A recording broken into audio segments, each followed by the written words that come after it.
in an impeachment of the president in the US. To disclose lang sa inyo, nagtatanong po ako sa artificial intelligence. Malaking tulong po ang artificial intelligence kapag nagamit ninyo. Kung ano man, kahit ano pang trabaho ninyo, magagamit ninyo. Kung engineer kayo, magagamit nyo rin. Minsan siyempre, engineering, may idea ka. What could be a good idea? Magtanong ka sa AI. Kung ikaw ay nurse, what could be a good idea? Kung mayroon kang isang critical issue, magtanong ka sa AI. Kahit ano, doktor ka, ganun din po. Kasi ang AI, sakop niya lahat ng mga researches na whole world para lang malaman, maibibigay sa iyo kung ano pang maitutulong niya. Ganun din sa batas. So ngayon, hindi pa nag-decision ng order. 2/3 of the present senators.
Sa Pilipinas, kilala ang tindi. Hindi kayang bayaran ni numan ang kanyang prinsipyo. Kapag may inaapi, siya ang nariyan. Kapag may bayaran, siya ang hadlang. Hindi siya tiklop sa pananakot ng iilan. Hindi siya alila ng sino mang mayaman. Kung ang kapangyarihan nila ay inaabuso, hinahawi niya yan mano-mano. Kapag ang taong bayan ang nasasakal, siya ang unang sumusugot, tumatagal. Hindi perang sukatan ng halaga, kundi kung sino ang lumalaban para sa masa. Totoo kasing tirador, totoo kasing tirador.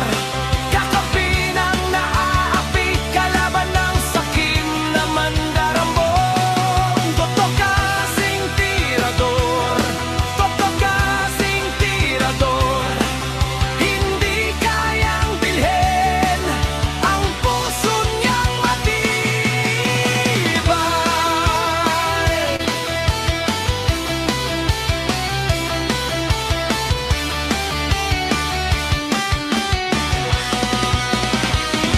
Mga magnanakaw sa pondo ng bayan, nanginginig kapag siya ang nandyan. Bawat piso,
Okay po.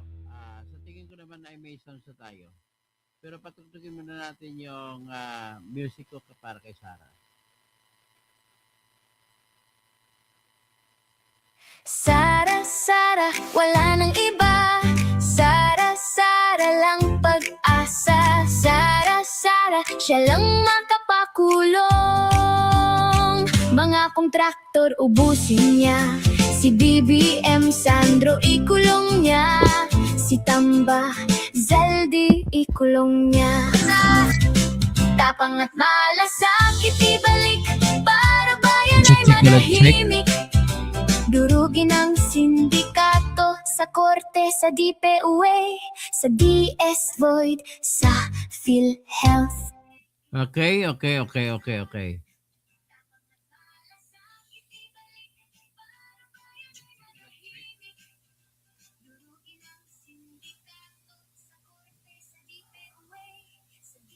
Okay, sa tingin, monitor ko lang kung may sounds ako. Sige, tapos ito na. Ang ulitin ko lang kasi wala ang sounds ako kanina. Ang ganito. Ang ano na ba ang sitwasyon sa ngayon? Dahil po sa ang katotohanan ay umamin si Gina Acosta na inutusan siya ni Sara na ibigay kay Kernel La Chica yung pera, 125 million. Anong epekto niyan?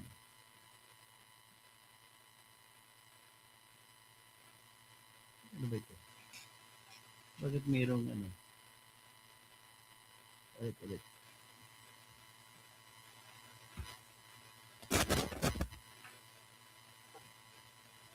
Dali lang.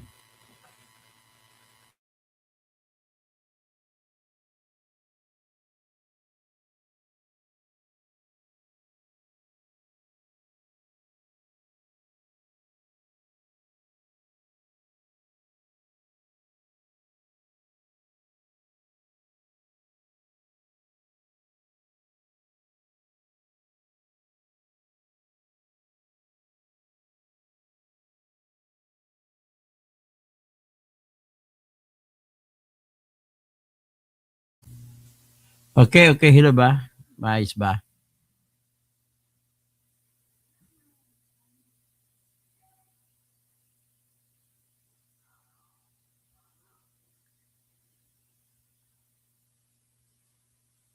Walang sounds Okay, hello ba? Maingay lang talaga.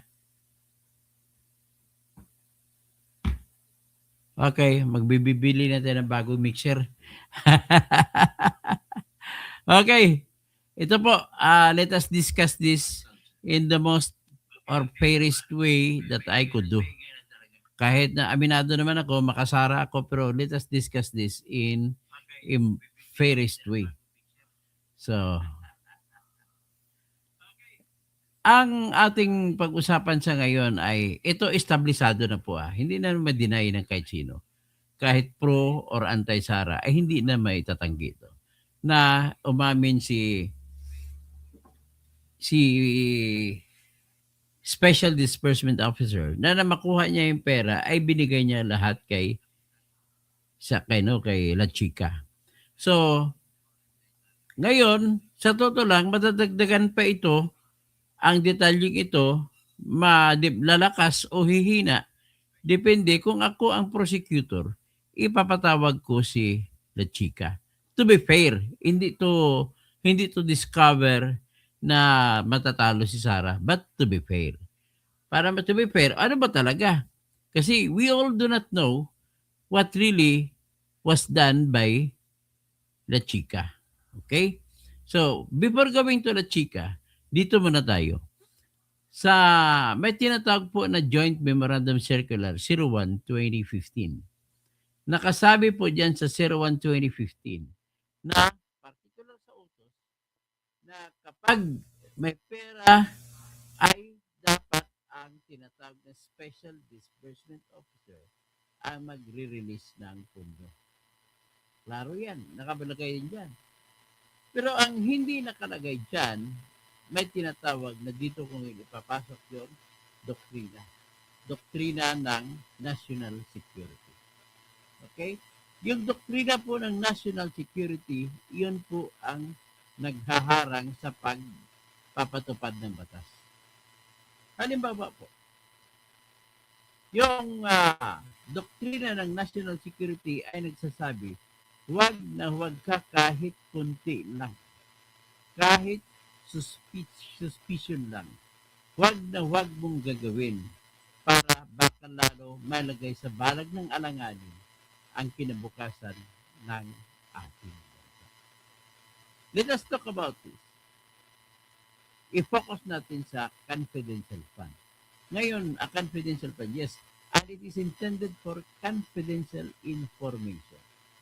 Ngayon, ano bang meron sa confidential information na dapat isantabi natin ang batas? Kaya nga, inamin mismo nitong dalawang COA auditor na yung pagdating sa mga resibo, o tawagin lang natin resibo, pero ang official name dyan ay acknowledgement receipts. Pagdating dyan po, ay tinatanggap nila kahit ang mga resibo na peke, ang pangalan ay hindi totoo, kahit sabihin mo na may registratos. So in other words, nag-declare na po yung dalawang state auditor, na walang problema si Sara sa pagbibigay ng chapping. Walang problema si Sara sa pagbibigay ng chapping.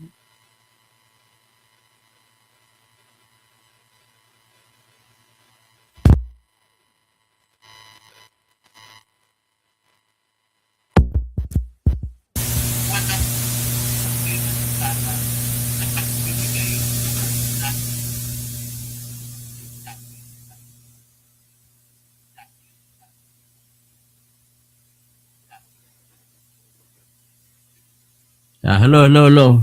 Subukan natin, baka hindi na choppy.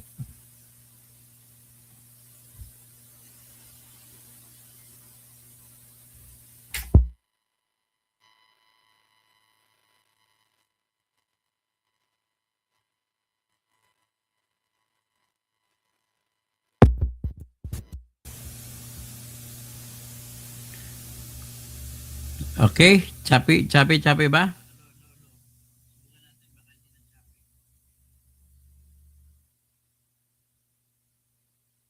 Choppy. Okay, I'll try my best palayuin ko ng microphone. O sige, ba natin sabi ni Bin Catalonia. Kamag-anak ko yan. So anyway, dito na tayo ngayon sa sitwasyon bakit tinanggap ang mga resibo na may registratos. So dito nawindang ang unang theory ng prosecution. Akalain mo, nagpa-NBI examination pa sila ng lahat ng pirma sa acknowledgement receipts. Gusto na patunayan na mga peking tao ito. Ibig po sabihin, yung grupo nila Lewistro ay mga bubo. Pasensya na, pagsalita talaga ako na bubo kayo. So bakit ko nasabing bubo? Bakit pa kayo nagpa-NBI examination kung ang si Merigris Patos ba itutok? Nagpa-examination pa kasi NBI kung si Dakoy-Koy o kung sino-sino binabanggit kung sila ay mga totoong tao. Tapos nagtatawanan pa kayo. Guilty na si Sara. Yan po, mga kaibigan. Ako, fair lang ako. Isa na po ang ibig sabihin yan na yung mga gumawa ng reklamong impeachment ay bobo. Ibig sabihin po, hindi nila alam na otorisado pala gumamit ng Merigris Piatos. Ang pinag-usapan kasi dito is intelligence, confidential fund, at saka confidential information. Babalik ako dun sa doktrina sa Constitution na pinakamataas na batas ng Pilipinas. na kung saan ay sinasabi kapag ang batas ay naglalagay na sa seguridad ng bansa sa balag ng alanganin, hindi pwede manaig ang batas. Ganun po. Bakit po? Kasi ang konstitusyon natin ang pinakamataas na batas. So, with that, nagulantang sila ng binanggit ni Attorney Wamil at saka ni CPA Del Campo na okay lang yon, hindi nila tinitingnan kasi compliance audit. Nag-comply ba sila? Dahil po wala po sa ating confidential fund rule na dapat ang resibo ay totoong tao. Yan na. Kita ko naman, ano naman ako. Ano ba yan? Ilipat ko muna yung ano.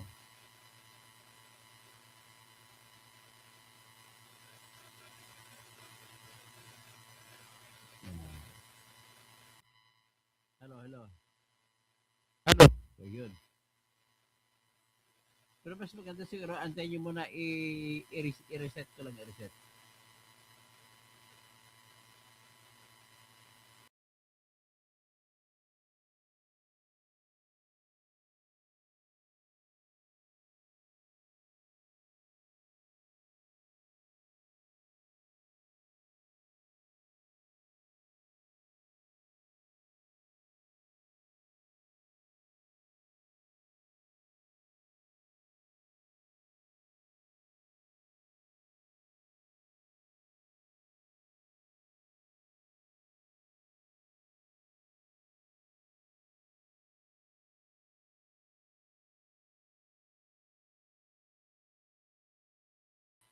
Sana maganda ng boses natin, ha? Okay. Nayapabak sa mga kabalin. Andrea Gueco sa Singapore. Arnold Parino, Chapi na naman. Again, isasabi kay pinatay ko muna. Si Edmundo Gardoque. Sino naman ang wala sa iyo kalbo sa kang wala pong problema kung DDS ako. Huwag mo lang kong tawaging DDS Edmundo Gardoque. Kasi feeling mo mas magaling, mas mautak ka pa sa akin. Kung mas magaling ka sa akin, huwag ka na makinig sa akin. Okay?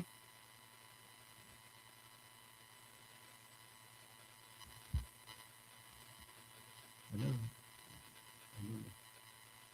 Ano naman, lalayo-layo ko lang siguro.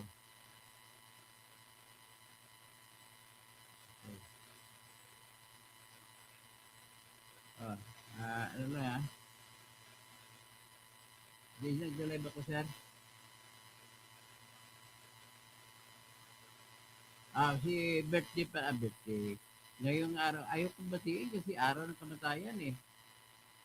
So, I'll just reminisce na lang na congratulations na kahit ibig sabihin tragedy ni Ninoy Aquino ay yung kamatayan niya po ang nag-umpisa ng talagang incredible and unstoppable power to stop President Marcos, the authoritarian ruler during that time, at sinipa siya for the first time at nagbigay ng walang kasing katumbas na matinding kahiyan sa mga pamilya Marcos. Let me be clear, hindi yan kahiyan ng mga Ilocano. Kahiyan yan ng mga Marcos.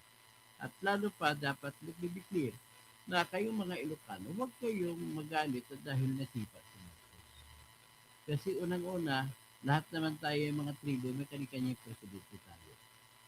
Kahit na kaparehas kong Ilonggo, talagang yayariin ko. Ipikriticize ko. Kapareho kong Bisaya, kung talagang meron talagang ebidensya, ipikriticize ko. Hindi kagaya na magiging loyalista tayo kung may ebidensya na laban sa ating mga kinakampihan. So, I have to congratulate Noynoy Aquino despite the fact it is a tragedy, a story tragedy.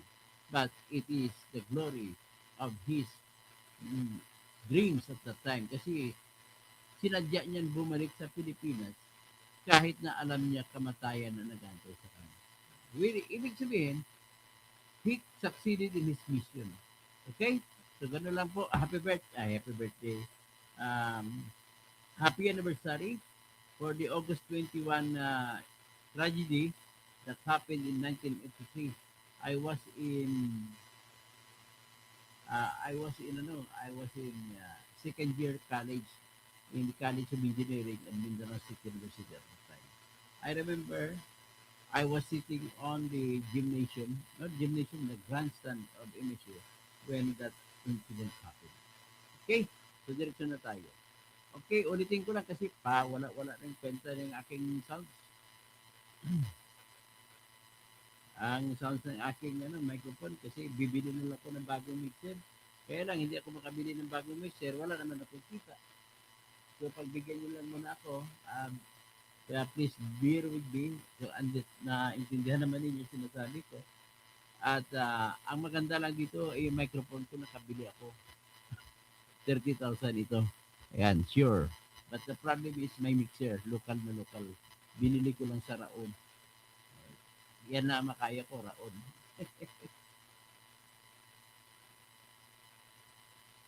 So anyway, ang ating pagkagangayon, ulitin ko lang, ano na ba ang estado ng impeachment sa ngayon? Talo na ba si Sara o hindi? Sa punto de vista, wala po akong kaba doon sa tinatawag na grave threats kasi wala naman talaga grave threats. Ang problema na po dito, nagiging grave threats lang yan sa mga salita ng mga anti-Sara, anti-DDS.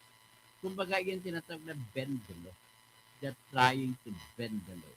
The real definition of grave threats is this. Kailangan, parang hold up yan eh. Tutukan mo na baril ng tao. Give me your money or I'll kill you. Yan ang grave threat. So, ngayon, pag nabigay ng pera, wala na grave threat. Dissolved na. But then, committed na yung crime na naging hold up na siya. Hindi na siya grave threat. Okay? So, ngayon, halimbawa, hindi pera ang hiningi. I-appoint mo ako pagiging presidente ng Purok. Kung hindi, mamamatay ka. O, kailangan, I'll give you 24 hours to do it. Ayun. Kailangan 24 hours, i-appoint mo ako kung hindi, mamamatay ka. That is great. So, ibig sabihin, nakikita nyo, kung hindi gagawin ng tinatakot, sabihin natin tinatakot per se, ay yan ay grave threat. Mamamatay siya. Masasaktan siya. Ihambing natin sa sitwasyon na kay Sara na nagkwento lamang siya, hindi naman na tinawag na kinulaot si Bongbong Marcos. Hindi na sinabi, "Hay Bongbong, mayroon akong kinausap na tao." Hindi ganoon eh.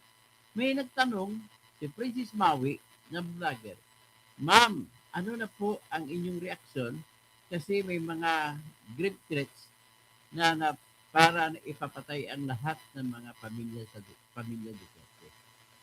So, ayan tinatawag po na Operation Romanov. Ngayon, para maintindihan yung Operation Romanov, I'll just tell you that Romanov ruled Russia in 113 years as a Tsar. Ang tawag kasi sa king ito na Tsar. So, yung panahon na si Nicholas II na yung Romanov, ang Tsar o the king, ay nanalo po ang mga rebellion na mga in-inspire na mga communism. In-inspire ni Karl Marx. At in-inspire yan ni Nikolai Lenin. So, ngayon nanalo sila, ang ginawa nila, 1917 in July, ay ginather nila ang buong pamilya ng Romanov ni Nicholas II at saka misis niya. Ang mga anak niya, mga 10 years old pa lang doon, may 8-year-old. Mababa pa kasi, bata pa si Nicholas II. Dahil sa kanyang kabataan, mahina sa mag-manage. Kulang siya sa experience. Pero nandoon siya dahil siya yung heir to the throne. So nevertheless, natalo ng Bolshevik na revolutionist ang Russian Kingdom. At ginala nila sa isang bahay at pati ang mga anak, pati ang mga maid o domestic helpers pati mga lalaki at babae na mga inipon at binaril sila lahat. Walang tinira kahit isang bata. Ganun po ang gumawa. So, with that as a scale, so Sarah, do you think Sarah is reasonable in employing that self-defense?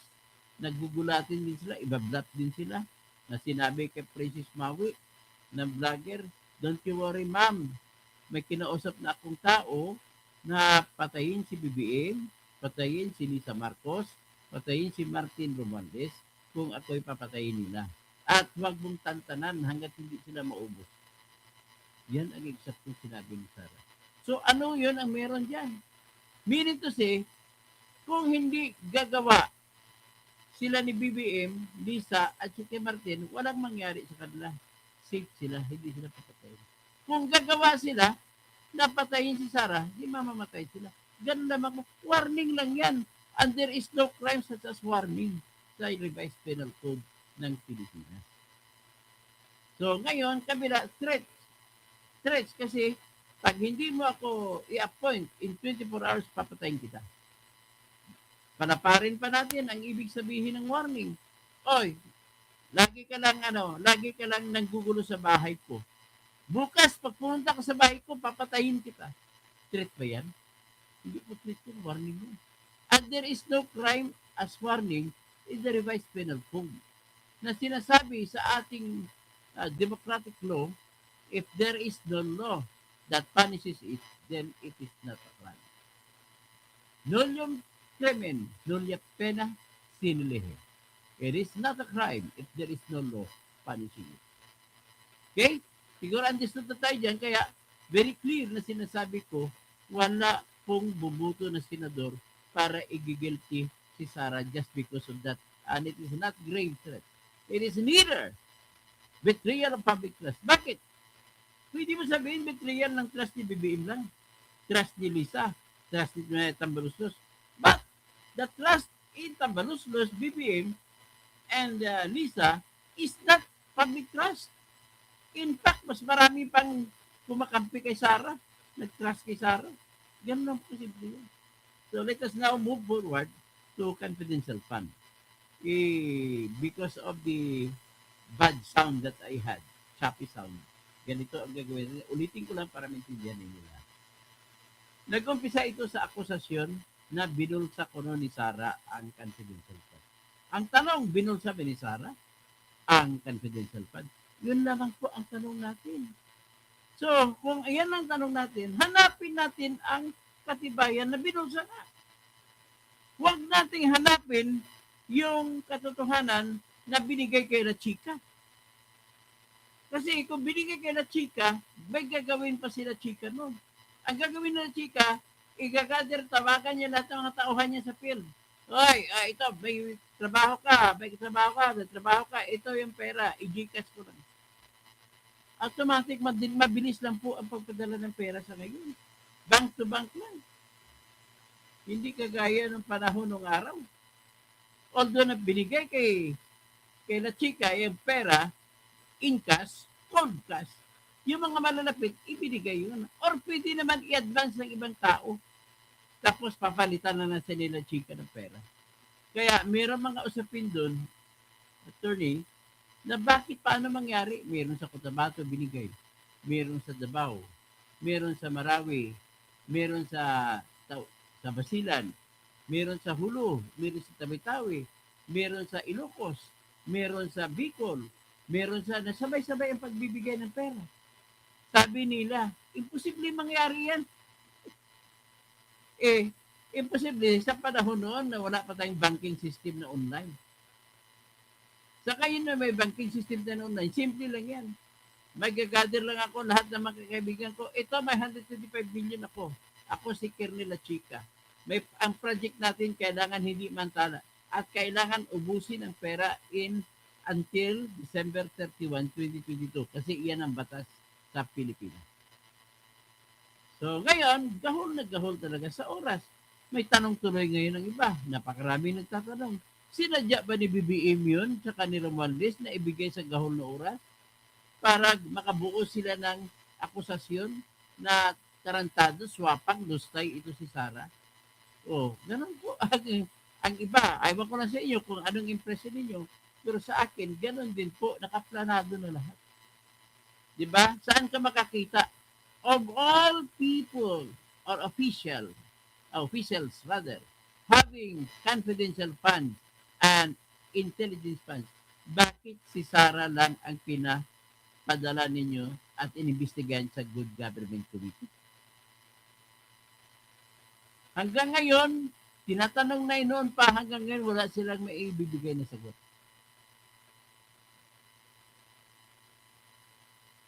So ngayon, yan po ang tinatawag na paglabag sa Equal Protection Clause.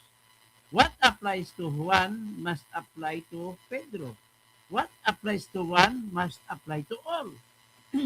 At naalala ko ng buhay pa si Mayor Alfredo Lim. Sinasabi niya lagi yan. The law must apply to all. Otherwise, none at all. Kung ngayon, bakit si BBM hindi nyo inustisa?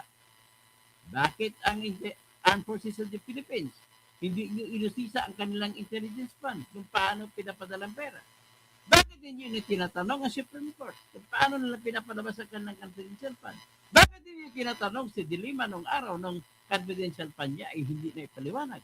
Bakit hindi nyo tinatanong si Rimulya na may 1.5 confidential fund dyan nung siya ay secretary ng Department of Justice, ngayon hindi niya na ipapaliwanag? Bakit? Lahat. Mga PNP, may confidential fund, intelligence fund, kung minsan tawagin. Bakit hanggang ngayon, ni isang PNP chief, wala kayong kinawagan para magpapaliwanag? Oh, bakit? Ang lahat, pati ngayon, pati BIFAR, Bureau of Fisheries and Aquatic Resources, ay binigyan na rin ng confidential fund para labanan ang mga inchik din sa West Philippine Sea. Nabili ba ito na dapat bilhin? Kasi ang part of their procurement ay bibili sila ng diesel o mga gasolina at pagkain ng mga fishermen na ginagawa nilang tik-tik o di ka informants para malababantayan ang galaw ng mga Chinese dun sa West Philippine Sea. Bakit? May nagtanong ba kung natama ang bangka, diniklara nilang bangka na ginamit ay 50? May nagsabi ba na 50 ba na bangka na gamit? So, ibig sabihin, I'm arguing from the point of view of Equal Protection Clause. Kaya kung sa Equal Protection Clause, pwede pong gagamitin ng makasara ng mga senador na dahilan para kahit guilty pa si Sara, kung sa ebidensya tignan, ibubuto pa rin nila acquitted. Ganun po yun. Kasi ang labanan dito, ang bubuto ay mga senador. So may panahon na talagang kung titingnan mo sa punto de vista ng criminal law, ay guilty. Kagaya kay hinalimbawa ko kanina, Tony, kay Bill Clinton.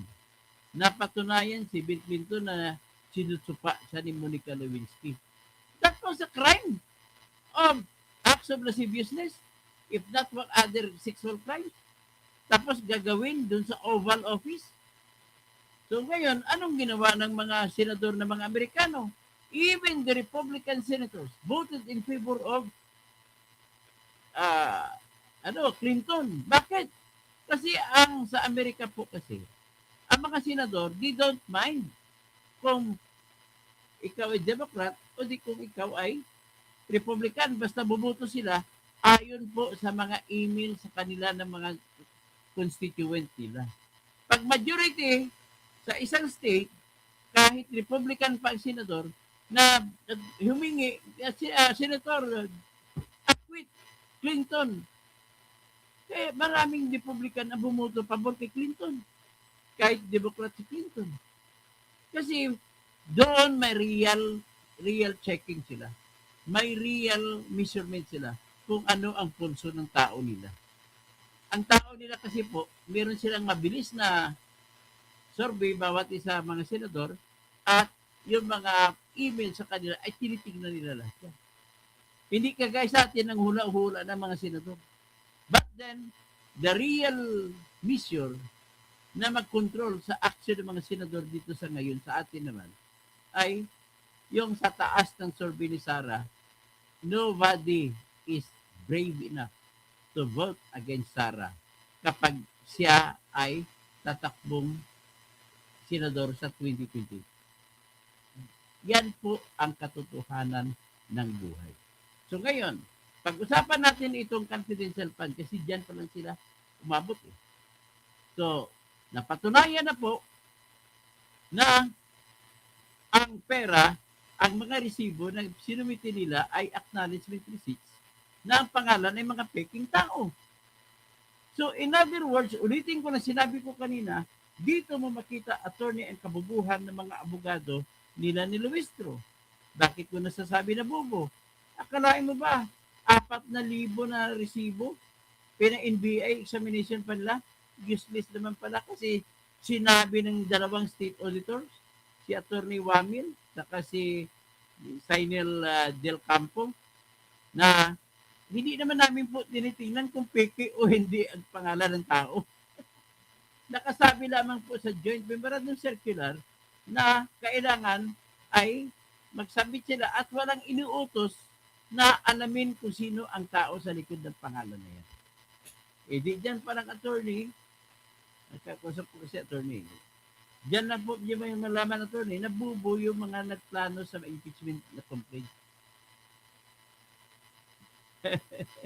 Yan na po ang sinasabi ko na kabubuhan nila.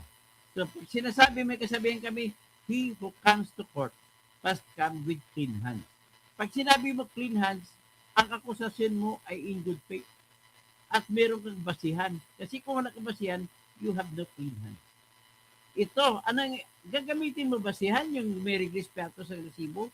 Sinabi na nga ng state auditors, hindi po problema yan. There is no law that prohibits or allows.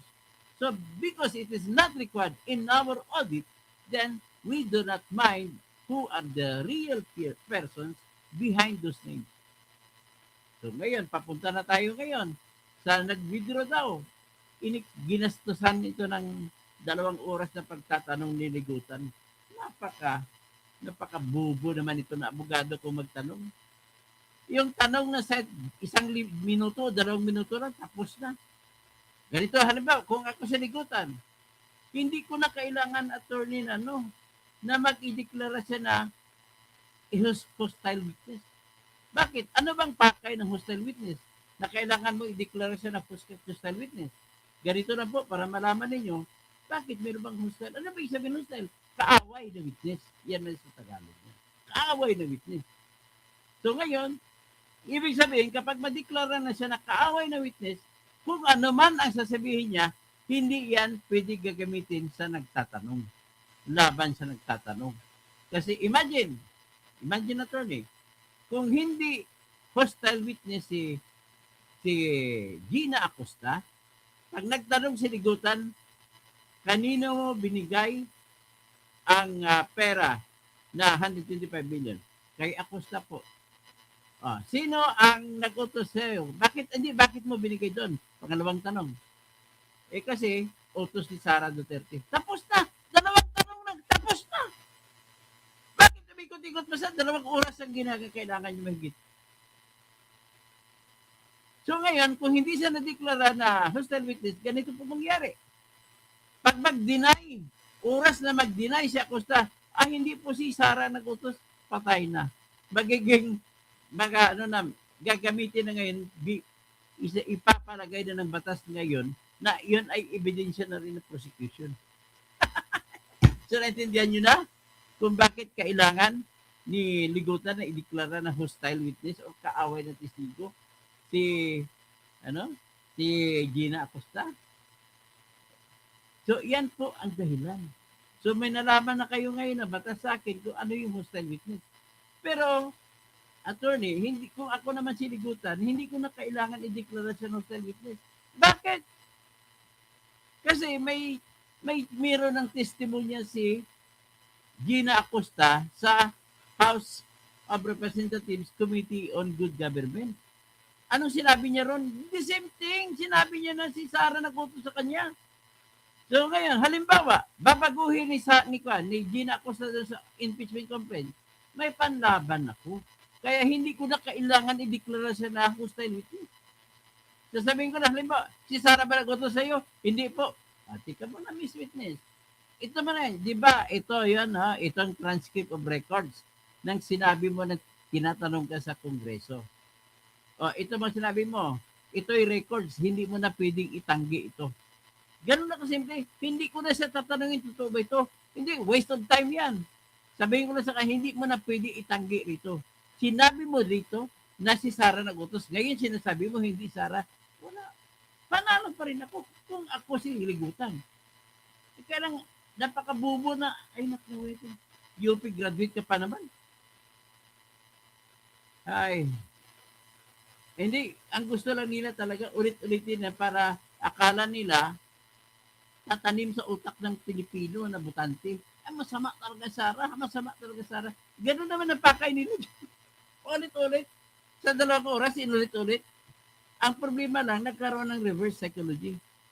Naasar ang tao, pabalik-balik. At dahil sa pabalik-balik, tumagal. Sino ang cause ng delay? Hindi kayo. So ngayon, napatunayan na yan, ano na ngayon? Sinabi po kasi ng Joint Memorandum Circular, bawal ibigay sa hindi, ang dapat ang mamigay ng pera ay yung Special Disbursement Officer. So, ang tanong, ang katotohanan po, binigay ni Gina Acosta kay Colonel Chica. Hindi SDO sila Chica. So, kung titingnan mo, ang Joint Memorandum Circular ay nilabag. Di ba? Nilabag. Sarah cannot deny that na nilabag at siya pa nag-utos. Ibig sabihin, nilabag ni Sarah ang Joint Memorandum Circular 01-2015. Pagkatapos niyan, pero ang tanong, ano, mayayari ba si Sarah dyan? Sagot! Kung criminal case, yan, isasampa mo sa fiscal at saka sa RTC, anong mangyayari? Magkakaroon lamang po ng tinatawag namin na presumption of guilt kay Sarah na nilabag niya ang utos ng Joint Memorandum Circular. Pero pag sinabi nating presumption, pinapalagay lamang po. At ayon po sa ating ebidensya, batas ng ebidensya, lahat po ng presumption ay hanggang pagpalagay lamang. At hindi mo pwedeng ikukonvict ang tao sa pagpapalagay lamang. Dapat yan ay proof beyond reasonable doubt na inuutos mismo ng ating konstitusyon. Therefore, kung sa punto ng criminal law, titingnan mo si Sarah, guilty ba? Ang tawag natin yan sa mga Bisaya, murag guilty. Parang guilty ko sa Tagalog. Hanggang doon lang. Pero, ang katotohanan kasi, may proseso din ang auditing. Pagkatapos ng nagdeklara, ang COA na notice of disallowance of the receipts. Anong ibig sabihin? May remedyo pa si Sarah, pwede pa siya mag-apila hanggang sa Supreme Court. In other words, as we speak now, nasa level pa lang ng in-bank ang 375 million. Tapos ang isa, mag-file pa lang ng motion for reconsideration dun sa 73 million. In other words, walang, kahit sa criminal law, walang declaration o walang ebidensya na guilty si Sarah. All are presumptions. All are pagpalagay lamang. Pwede mo sabihin, parang guilty. Parang guilty. Ganun ako sa criminal law. But then, if we talk about political law, diyan na po papasok ang kaisipan ng mga senador. Ibubuto ko pa kung guilty ito o hindi. Yan po ang political color ng impeachment. Ngayon, sasabihin ng senador, hindi ko ibubuto ito kasi mahal siya ng tao. Kapag ibubuto ko ito, ako na senador ay nilabag ko ang tiwala ng taong bayan kay Sarah. Ganun lamang po yun. Therefore, there is nothing about betrayal of public trust to talk about. Lumalabas po sa mga survey, number 1 si Sarah. Wala kayong magagawa dyan. Oh, ngayon ang mga tao po kasi ay asar na sa bagal na trabaho. Boring. Kaya kasalanan mo rin ligutan ang haba mo magtanong, nabuboring ng mga tao. Ang pumapalakpak lamang sa iyo yung mga anti-DDS. Ang problema lang ng Pilipino ay hindi lamang anti-DDS. Marami din bang Pilipino na pro-DDS? Mas marami pa nga yung pro-DDS hanggang Ilocos. Yan ang pinagproblema ninyo. Kayo ang nagsumira ng inyong reputasyon sa pag-akusa kay Sara. So therefore, sa ngayon pa lang, maikukonclude ko na wala na, tapos na ang boxing. Ngayon, dito naman, tanangin natin, ano kaya kung ipapatawag si La Chica? Ito pag-usapan natin. Ano mangyari? Yun ang tama sa punto de vista, attorney, kung ikaw ay fair na prosecutor. Kasi ang prosecutor, ang trabaho ng prosecutor ay hindi naman mag-convict, kundi mag-acquit din kung may makita silang ebidensya na makakapabor sa akusado. Twofold. So ngayon, anong gagawin na? Dapat nila ipatawag sila Chica para sila Chica magsalita. Saan napunta ang pera binigay ni Acosta sa iyo? At bakit ibinigay ni Acosta sa iyo? Ang sabi ni Acosta, ibinigay niya sa iyo kasi hindi niya kilala kung sinong taong pagbibigyan ng pera. At hindi niya alam kung saang bundok puntahan. Wala naman akong escort na magbantay sa akin para ihatid ang pera. At tanging si Colonel La Chica lamang nakakaalam kung sino pagbibigyan. Yan ang sabi ni Acosta. Hindi ba tama yan? So ngayon, dito naman ngayon uli, attorney, papasok yung sinasabi ko na national security. Kung darating sa punto na ang batas ay kukontra sa national security, mananaig ang national security. Ano po ang national security natin? Na hindi dapat ibulgar kung sino binigyan ng pera. Oras na ibulgar mo yan, para mo na rin binulgar kung bakit pinatay si Roger Mabilangan. Hector Mabilangan. Kasi tinuturo si Hector Mabilangan noon na siya ang nagtraidor sa kanila ni Roger doon sa Quezon Province. Inihimplo ko na lang ang katotohanan. Ngayon, kung pipilitin natin yan, malalaman ngayon ng lahat ng Muslim na Pilipino kung sino ang nagtraidor kay Marwan, kung bakit alam ng SAP kung saan puntahan si Marwan. Alam niyo ba na binigyan ng 60 million yung katabi ni Marwan? Kung sino sa katabi niya, binigyan ng 60 million para ibigay lang ang sarili niyang cellphone number. Bakit cellphone number lang hinanap? Kasi pag tinawagan nila, pag nagsignal, madidetect sa Global Positioning System. Malalaman ngayon kung saan ang lokasyon ni Marwan. Ganun po, iniihimplo ko lang sa inyo kung gaano kahalaga ang informasyon. Kaya ano naman, sa kay Bin Laden naman, hinanap siya ng CIA. 10 taon naghanap ang CIA. At ang binigyan ng trabaho ay ang CIA ng mga babae. Umabot sila sa punto na nagbigay sila ng isang Ferrari kapalit ng isang landline na telephone number. Binigay sa kanila telephone number. From there, na-trace na nila ngayon na nandoon pala, may sikretong bahay pala sa loob ng PMA si Bin Laden. Anong PMA? Hindi Philippine Military Academy, kundi Pakistan Military Academy. Na sa loob niya may bahay doon. Doon pala nagtatago si Bin Laden. Kaya nakita nila nang dahil lamang sa Ferrari na binayad sa isang telephone number. So ngayon, ang Ferrari ata mga 30 million ang halaga. So ganun po kasimple. So I hope you understand already the seriousness and the sensitivities of information. Kaya hindi pwede mag-apply, attorney, ang Joint Memorandum Circular na nag-utos na tanging Special Disbursement Officer lamang ang mamigay ng pera sa mga confidential agents. Ang mga informants ay walang tiwala yan. Kahit kanino. maliban na lamang sa mga kausap nila sa military. Siyempre, malalaman ngayon ni Franz Castro, malalaman ni Congressman Tino, malalaman ni Congresswoman Rinico, malalaman ni Congresswoman Arlene Rosas at saka ni Sara Ilago kung sino ang mga NPA na nagtraidor sa kanila. And precisely, yan po ang dahilan kung bakit walang school shooting sa panahon ni Sara. Dahil meron siyang confidential fund na nagagamit bantayan ng mga bata na may mental problem.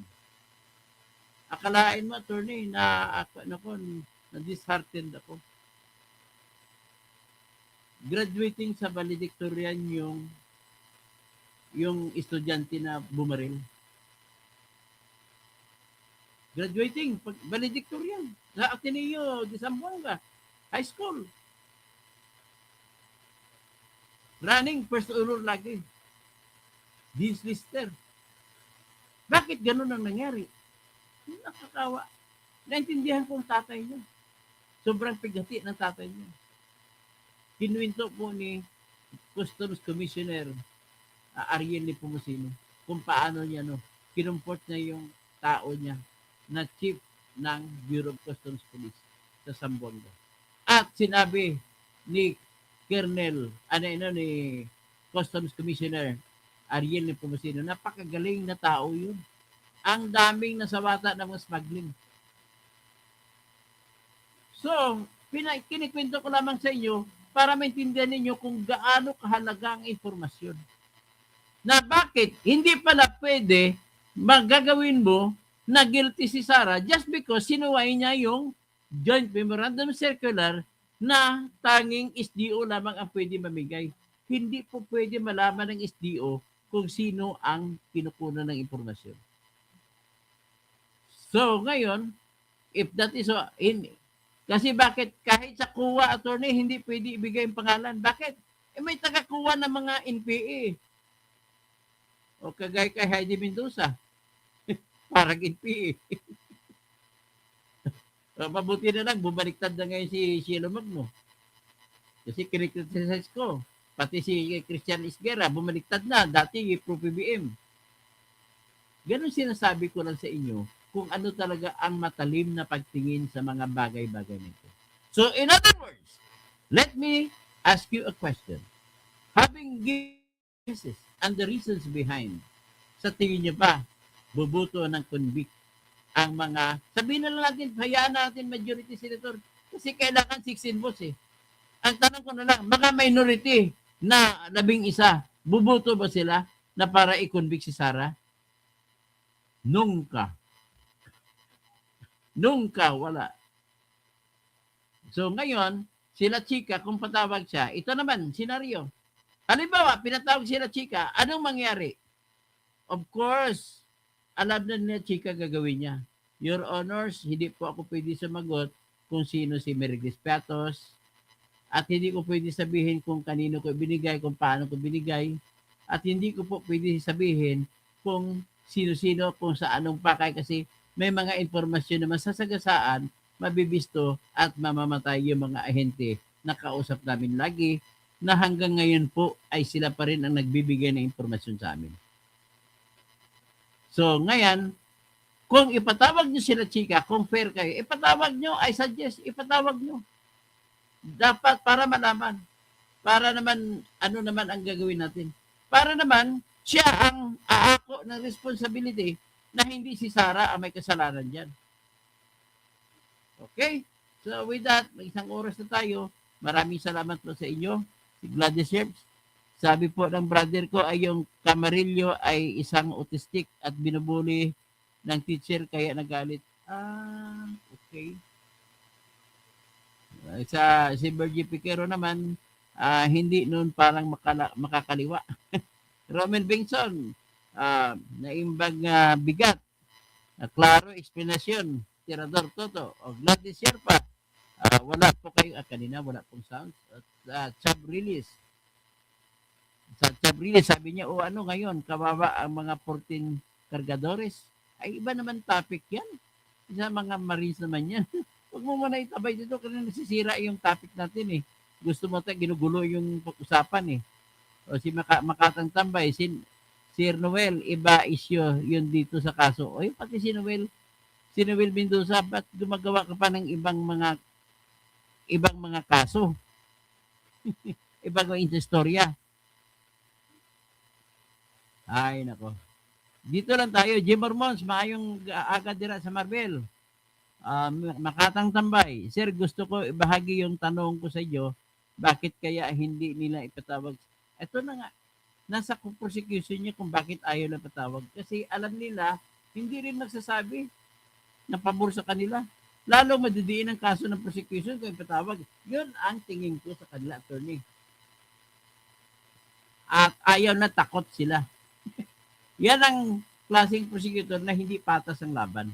Dapat patawag nila. Huwag sila matakot kung ano sasabihin nila, chika. So, Jerry Diazes, si Manuel Oy, ang original na nagsabi na ang nagwabagi ay hindi umayaw at umayaw ay hindi nagwagi. Sa Philippines ay hindi po yan. Basta kinakantay ni Project Kilar. Maricar Salisi, at Tony Toto, sino ulitin? Makatang Tambay, hina ng audio ko raw. Lorenzo Pascua, good morning. Kay Hintelibinyo, huwag ka mag-alala Toto.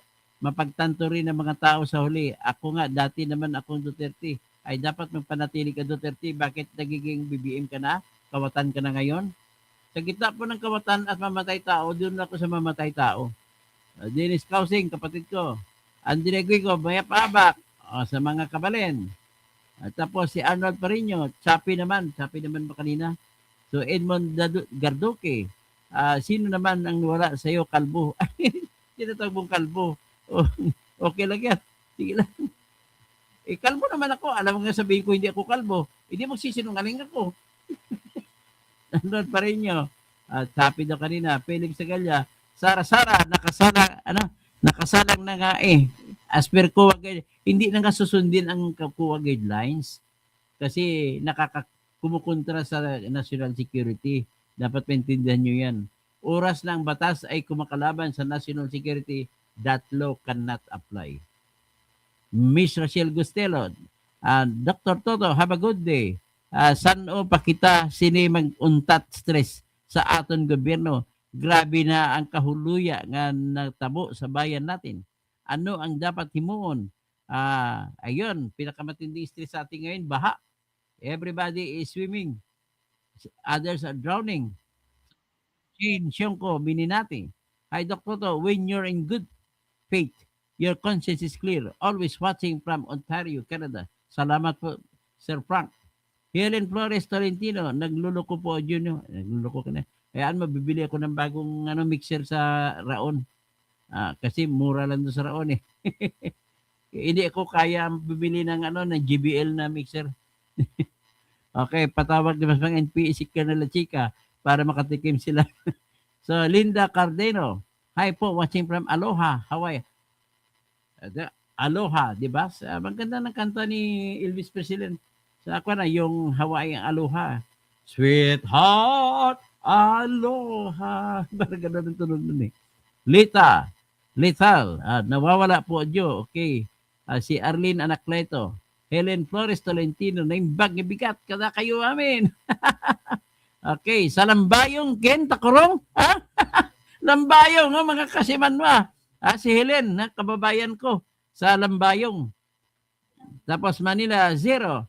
May audio pero soundtrack niyo po yun ay, okay, Manila, 0, big deals sa Bayarang Media, yung pagbigay ng pera kay La Chica.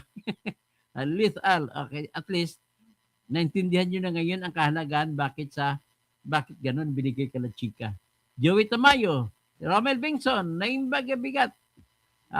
Helen Flores Tolentino, Helen Baguio, naimbag bigat. Audio po, Doc, okay? Sino pa? Teacher's Pet TV. Good morning from Charlotte, North Carolina. Okay, Romel Bengson, naimbag-bigat. Jet Setter, watching from Beverly Hills, Los Angeles. You're the best, Attorney Kausig. Ayan, salamat naman. It's mine only. Magandang umaga, Attorney. Yung meron po sound. Okay, Helen Baguio. Sino pang iba? Marami na sila. Okay. Maraming salamat po sa inyong lahat at 1 oras at 6 na minuto na tayo. Jaime Mariano, kapal din daw ako pal din daw ako. Sige, it's your opinion. I cannot go against your opinion. Britney Spears, good morning. Attorney to watching from Dait, Camarines Norte. Salamat po sa bayan ni Droben Padilla. Virgie Piquero, Heidi, noon pa yan na makakaliwa. Gladys Sherpa, sabi po ng brother ko, okay, maraming salamat po. At hanggang dyan na muna tayo. At